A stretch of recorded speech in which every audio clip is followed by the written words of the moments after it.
Have you ever seen interactive maps showing population, land cover, or flood zones, and wondered, how are these made?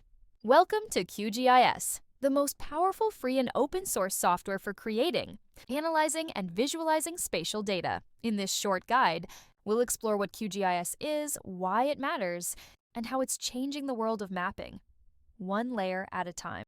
From planning cities to managing crops or tracking deforestation, spatial data tells real stories. And that's where QGIS shines, giving you professional GIS capabilities without expensive licenses or restrictions. So, what exactly is QGIS? It stands for Quantum Geographic Information System. It's a free, open-source platform built by a global community, used by researchers, governments, and businesses worldwide. Here's what you can do with it. 1. Add and visualize vector and raster data, roads, rivers, satellite images. Style your map with custom colors, labels, and legends. Run spatial analysis, measure, buffer, or overlay data that manage coordinate systems for accurate alignment. 5. And extend it with plugins like QuickMap Services and QGIS2Web to add Google-based maps or export to the web.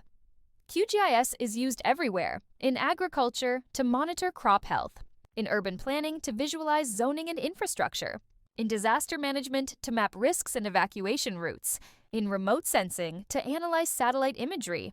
It empowers professionals and students alike. Here's the big takeaway.